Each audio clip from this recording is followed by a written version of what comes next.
Hi, this is Revathi. Welcome to అందమైన కథల పొదిరిల్లు. వీడియోస్కి లైక్స్, కామెంట్స్, షేర్ చేస్తున్న మిత్రులందరికీ నా హృదయపూర్వక ధన్యవాదాలు. ప్రేమ మనసులు ఎపిసోడ్ నెంబర్ 34. అశోక్ ఫ్యామిలీ గురించి దివ్య కంగారు పడుతూ వంశీతో మాట్లాడుతుంది కదా, ఆ తర్వాత నుంచి స్టోరీ. అలా ఎందుకు ఆలోచిస్తున్నావు దివ్య? అశోక్ పెళ్లి చేసుకోవాలనే కదా రేణు గురించి అనౌన్స్ చేశాడు. ఇంకెందుకు భయపడుతున్నావు అంటాడు వంశీ. రాత్రి అశోక్ రేణు గురించి అనౌన్స్ చేసినప్పుడు పూర్ణ గారి కళ్ళు నిప్పులతో చెరిగిపోవడం చూశాను వంశీ గారు. అప్పటి నుంచి నాకు వీళ్ళ పెళ్లి మీద డౌట్ వస్తుంది అని అంటుంది దివ్య కంగారు పడుతూ. నేను కూడా వాళ్ళని చూశాను. వాళ్ళు కోపంగానే ఉన్నారు. కానీ అశోక్ వాళ్ళకి నచ్చ చెప్తాడులే, నువ్వు భయపడకు. నువ్వు టిఫిన్ చేసి రేణు కూడా టిఫిన్ పెట్టు అని వంశీ టిఫిన్ చేయడం పూర్తి చేసి డైనింగ్ టేబుల్ దగ్గర నుంచి వెళ్తాడు. కానీ దివ్య మనసులో నుంచి ఆ ఆందోళన తొలగిపోవడం లేదు. పూర్ణ సోఫాలో కూర్చొని రాత్రి జరిగిన పార్టీ గురించి కోపంగా ఆలోచిస్తుంటుంది. అమ్మా అంటూ ఇంటికి చేరిన అశోక్ సోఫాలో కూర్చున్న తల్లిని చూసి తన పక్కకి వెళ్ళి కూర్చుంటాడు. పూర్ణకి కొడుకుని చూడగానే మొహంలో కోపం అమాంతం పెరుగుతుంది. అశోక్ తల్లి చేతులు పట్టుకొని, అమ్మా, నేను చేసిన పనికి నా మీద నీకు కోపంగా ఉందని తెలుసు. కానీ ప్రేమించిన అమ్మాయిని పెళ్లి చేసుకుంటేనే కదా నేను సంతోషంగా ఉండగలిగేది. ఆ విషయం ఎందుకు ఆలోచించటం లేదు మీరు అని అడుగుతాడు. పూర్ణ కన్నీళ్ళు పెట్టుకుంటూ, నీ సంతోషం గురించి ఆలోచించే లాస్యతో నీకు పెళ్ళి అని నిర్ణయించాము. కానీ నువ్వు ప్రేమ అనే వ్యామోహంలో పడి ఆ రౌడీ అమ్మాయి వెంట తిరుగుతున్నావు. ఒకప్పుడు నువ్వు చనిపోయావని రోజు కన్నీళ్ళు పెట్టుకుంటూ కూర్చునేదాన్ని. ఇప్పుడు ఈ తల్లి మాట వినడం లేదని ఏడుస్తున్నాను. రేణు నీకు కాబోయే జీవిత భాగస్వామి అని అనౌన్స్ చేసి అందరికీ తెలిసేలా చేశావు. ఇక నీ ఇష్టం వచ్చినట్టు చేసుకో, కానీ ఈ అమ్మతో మాత్రం మాట్లాడకు అని అక్కడి నుంచి వెళ్తుంటే, అమ్మా, అమ్మ నేను చెప్పేది వినమ్మా అంటూ తల్లి వెనుక వెళ్తాడు. పూర్ణ పట్టించుకోకుండా రూమ్లోకి వెళ్ళి అశోక్ మొహాన్ని కోపంగా డోర్ వేస్తుంది. అశోక్ బాధపడుతూ ఇటు చూసేసరికి చక్రవర్తి గారు, భారతి ఉంటారు. భారతి తమ్ముడి వైపు జాలిగా చూస్తుంటుంది. అశోక్ కోపంగా ఉన్న తండ్రి మొహం చూసి ఏమీ మాట్లాడలేక బాల్కనీలోకి వెళ్తాడు. చక్రవర్తి గారు ఆలోచించుకుంటూ, నిన్ను మా దారిలోకి తెచ్చుకునేది ఇలా కాదు ఆనంద్. ముందు ఆ వంశీ దివ్య నుంచి నిన్ను దూరం చేయాలి. నీ బిజినెస్ నుంచి వంశీ ఎలాగో తప్పుకున్నాడు. ఇప్పుడు మీ స్నేహం కూడా దూరం చేస్తే కానీ మా మాట వినేలాగా లేవు అని అనుకుంటాడు.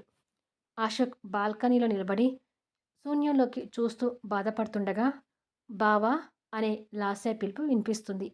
అశోక్ ఆ పిలుపు విని తన వైపు చూస్తాడు.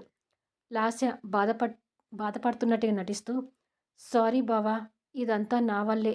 నువ్వు రేణుని ప్రేమిస్తున్నావని తెలిసి కూడా నేను నీ మీద ఆశపడటం నా తప్పే. ఏదో నాకు మేనబావ అవుతావు కదా, నిన్ను పెళ్లి చేసుకుంటే ఇక నేను జీవితాంతం ఈ ఇంటిలోనే ఉండొచ్చు అనుకున్నాను. కానీ రాత్రి రేణు మీద నీకున్న ప్రేమ చూశాక నా మనసు మార్చుకున్నాను. మీ ప్రేమని మనస్ఫూర్తిగా అంగీకరిస్తున్నాను బావా అంటుంది. అశోక్ సంతోషపడుతూ, నువ్వు చెప్తున్నది నిజమేనా లాస్య అని అడుగుతాడు. నిజమే చెప్తున్నాను బావా, నా మాట నమ్ము అంటుంది నవ్వుతూ. అశోక్ లాస్య చేతులు పట్టుకొని, నన్ను అర్థం చేసుకున్నందుకు థ్యాంక్స్ లాస్య. నాకన్నా అందగాడిని, బుద్ధిమంతుని చూసి నీకు పెళ్లి చేసే బాధ్యత నాది అంటాడు నవ్వుతూ. అశోక్ తన చేతులు పట్టుకోవడం చూస్తూ, పిచ్చి బావా, ఇప్పుడు నేను పిల్లి తోలు కప్పుకొని వచ్చిన పులిని. నేను నిన్ను పెళ్లి చేసుకోవాలి అనుకుంటూ ఉంటే నువ్వేంటి నాకెవరినో చూస్తానంటున్నావు. నీ ముందు మంచిదానిలా నటిస్తూ నిన్ను రేణుని దూరం చేస్తాను అని అనుకుంటుంది మనసులో. అలా ఆ రోజు టైం గడిచి నైట్ 10 అవుతుంటుంది. అశోక్ బెడ్ మీద పడుకొని తల్లి తనతో మాట్లాడడం లేదు, మాట్లాడడం మానేసిందని బాధలో ఉంటాడు. అప్పుడే రేణు దగ్గర నుంచి ఫోన్ కాల్ వస్తుంటుంది. అశోక్ ఫోన్ లిఫ్ట్ చేసి, ఏంటే దెయ్యం రాక్షసి అంటాడు ఆ బాధలో కూడా. ఉదయం నుంచి నా సంతోషంలో నేనున్నాను అశోక్. కానీ మీ ఇంట్లో పరిస్థితి ఎలా ఉంది? నువ్వు నా గురించి అలా అనౌన్స్ చేసేసరికి ఆంటీకి బాగా కోపం వచ్చుంటుంది కదా అంటుంది బాధపడుతూ. ఇవన్నీ నువ్వెందుకు ఆలోచిస్తున్నావు? ఇక్కడ సంగతి నేను చూసుకుంటానులే. నువ్వు వర్రీ అవ్వకు. ఇంతకీ డిన్నర్ చేశావా అని అడుగుతాడు. చేశాను. నువ్వు చేశావా అని అడుగుతుంది. హా, చేశాను అంటూ ఏదో చెప్తాడు. నువ్వు డల్‌గా మాట్లాడుతున్నట్టుగా అనిపిస్తుంది అశోక్. ఎందుకు అలా ఉన్నావు? అని అడుగుతుంది. అదేమీ లేదు. నేను బాగానే ఉన్నాను అని బాధని తెలియనివ్వకుండా తనతో మాట్లాడుతుంటాడు. ఇలా కొద్దిసేపు మాట్లాడి ఫోన్ పెట్టేయగానే భారతి ప్లేట్‌లో భోజనం పెట్టుకొని అశోక్‌కి ఎదురుగా వచ్చి కూర్చొని, వెంకటమ్మని పంపిస్తే భోజనానికి రానని చెప్పావంట. ఉదయం నుంచి నువ్వేమి తినకపోయేసరికి అమ్మ కూడా ఏమి తినలేదు తెలుసా? అంటుంది ప్లేట్‌లో భోజనం కలుపుతూ. అమ్మెందుకు పస్తులుందక్కా? నువ్వైనా అమ్మకి బతిమలాడి పెట్టొచ్చు కదా! అంటాడు. ఉదయం నుంచి నిన్ను తినమని బతిమలాడుతున్నాను. నువ్వు నా మాట వింటున్నావా? అమ్మ కూడా అంతే. నీకంటే మొండిది. ఇప్పుడు నువ్వు తింటేనే అమ్మ కూడా తింటుంది అని అశోక్‌కి భోజనం తినిపిస్తుంటుంది. అక్క మాటని కాదనలేక అక్క గోరు ముద్దలు తింటూ ఉంటాడు. చూడు తమ్ముడు, అమ్మ మాట్లాడడం లేదని, నాన్న కోపంగా ఉన్నాడని నువ్వు బాధపడకు. కొన్ని రోజులు పోతే అన్నీ సర్దుకుంటాయి. ఈ ఇంట్లో ఈ అక్క నీకు ఎప్పుడూ తోడుగా ఉంటుందని మర్చిపోకు అని ప్రేమగా తమ్ముడికి ముద్దలు తినిపిస్తుంటుంది. అక్క, నువ్వు నా మీద చూపించే అభిమానానికో, స్పెషల్ కేరింగ్‌కో తెలీదు కానీ, అమ్మా, నాన్న కంటే నీతోనే నాకు ఎక్కువ ఇంటరాక్షన్ పెరిగింది. నీతో ఉన్నంత ఫ్రీగా అమ్మా, నాన్నతో ఉండలేకపోతున్నాను. నా మనసులో ఉన్న అభిప్రాయాల్ని ఖచ్చితంగా వాళ్ళతో చెప్పలేకపోతున్నాను. ఇన్ని రోజులుగా వాళ్ళకు దూరంగా ఉండడం వల్లే ఇలా అనిపిస్తుంది అనుకుంటే, నీకు కూడా నేను దూరంగానే ఉన్నాను కదా! మరెందుకు నీతో ఉన్నంత చనువుగా వాళ్ళతో ఉండలేకపోతున్నాను అని అడుగుతాడు. భారతి తమ్ముడికి అన్నం ముద్దలు తినిపిస్తూ, ఇది ఇప్పుడే కాదు తమ్ముడు. చిన్నప్పుడు కూడా నువ్వు అంతే. నాతోనే ఎక్కువగా ఉండేవాడివి. అమ్మా నాన్న కనిపించకపోయినా నువ్వు ఉండేవాడివి కానీ, నేను ఒక్కరోజు కనిపించకపోయినా అస్సలు ఊరుకునేవాడివి కాదు. అక్క అక్క అని బాగా అల్లరి చేసేవాడివి. సో, నీకు నాకు మధ్య ఉన్న ఈ ఇంట్రాక్షన్ ఇప్పుడు ఏర్పడింది కాదు. మన చిన్నతనంలోనే ఏర్పడింది అని ఇలా మాటలు చెప్తూ అశోక్‌కి భోజనం మొత్తం తినిపిస్తుంది. చూసావా? భోజనం మొత్తం తినేసావు. ఎంత ఆకలి మీద ఉన్నావో ఇప్పుడైనా నీకు అర్థమైందా? అని అడుగుతుంది అశోక్‌కి వాటర్ బాటిల్ అందిస్తూ. అశోక్ వాటర్ తాగి, నన్ను మాటల్లో పెట్టి భోజనం మొత్తం తినేలా చేశావక్కా అంటాడు. సరేలే, నువ్వు కడుపు నిండా తినడమే నాకు కావాల్సింది. ఇకేమీ ఆలోచించకుండా ప్రశాంతంగా పడుకో అంటుంది. సరే అక్క, అమ్మ కూడా ఏమీ తినలేదన్నావు కదా! వెళ్ళి అమ్మకు కూడా భోజనం పెట్టు అంటాడు. అలాగే అని తమ్ముడికి గుడ్ నైట్ చెప్పి వెళ్తుంది.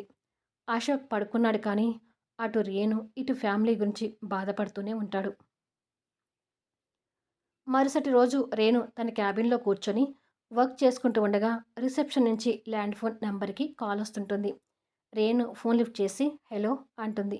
మేడం, ఎవరో శ్రీరామ్ అంట. అతని సర్టిఫికెట్స్ మీ దగ్గర ఉన్నాయని చెప్తున్నాడు. అతన్ని మీ దగ్గరికి పంపించమంటారా అని అడుగుతుంది. రేణు పక్కకు పెట్టిన శ్రీరామ్ ఫైల్ వైపు చూస్తూ పంపించండి అంటుంది.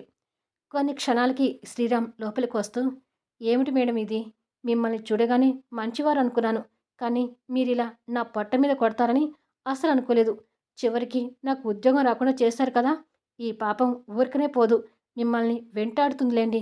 మీలాంటి వారు శనిలా ఎదురైతే నేను ఎన్ని దేవుళ్ళకి మొక్కుంటే ఏం లాభం? అని ఇలా వాగుతూనే ఉంటాడు. రేణు కోపంగా అతని వైపు చూస్తూ, ఏ మిస్టర్, ఏంటిది? శని గిని అని నీ ఇష్టం వచ్చినట్టుగా మాట్లాడుతున్నావు? నా కారు ఎక్కమని నీకు చెప్పానా? సర్టిఫికెట్స్ మర్చిపోమ్మని నీకు చెప్పానా? నీ నిర్లక్ష్యంతో నువ్వు చేసుకొని ఇప్పుడు నన్నంటావేంటి? అంటూ సీరియస్ అవుతుంది. అంతేలే మేడం, తప్పు మీ వైపు ఉన్నా మీరు పెద్దోళ్ళు కదా! మిమ్మల్ని అంటే ఊరుకోరు.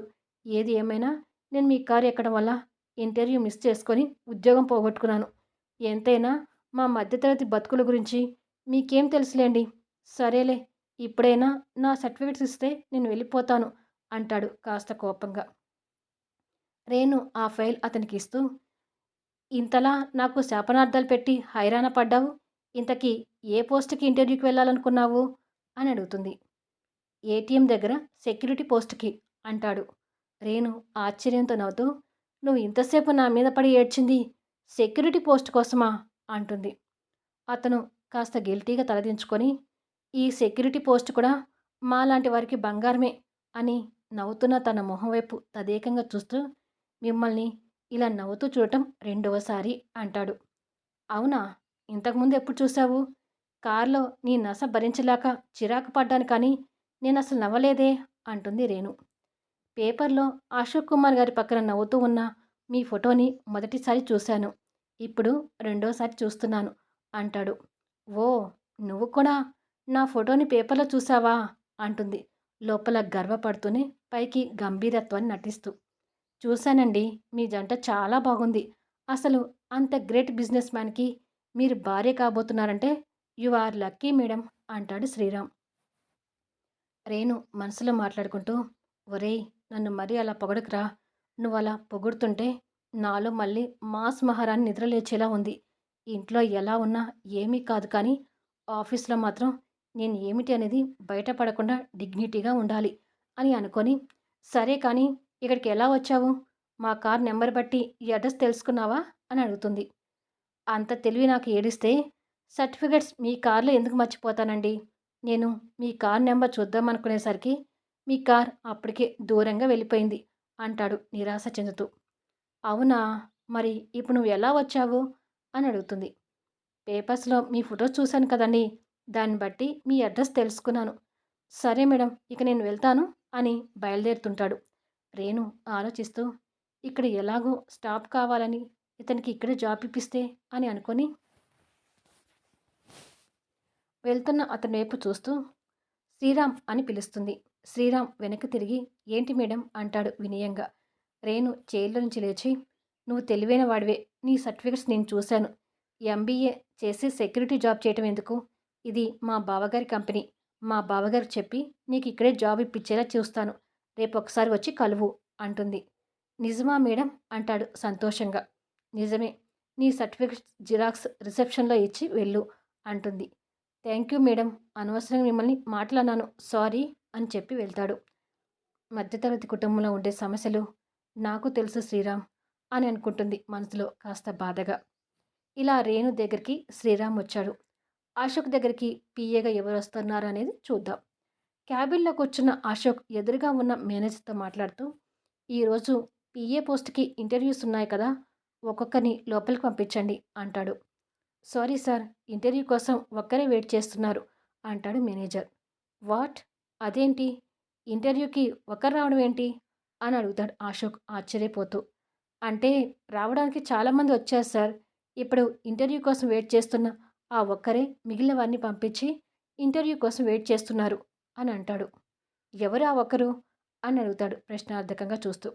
పంపిస్తాను, మీరే చూడండి సార్ అని మేనేజర్ వెళ్ళిపోతాడు. అతను వెళ్ళిన మరుక్షణమే గుడ్ మార్నింగ్ బావా అంటూ క్యాబిన్లోకి వస్తుంటుంది లాస్య. లాస్యని చూసి ఆశ్చర్యపోతూ నువ్వేంటి లాస్య ఇక్కడ అని అడుగుతాడు. పీఏ పోస్ట్కి ఇంటర్వ్యూకి వచ్చింది నేనే బావా అంటుంది. తన మాటలకి షాక్ కావడం అశోక్ వంతు అవుతుంది. వీడియో మీద మీ అభిప్రాయాలు తెలుపుతూ లైక్స్ ఇవ్వండి, కామెంట్ షేర్ చేయండి. నెక్స్ట్ వీడియోలో మళ్ళీ కలుద్దాము.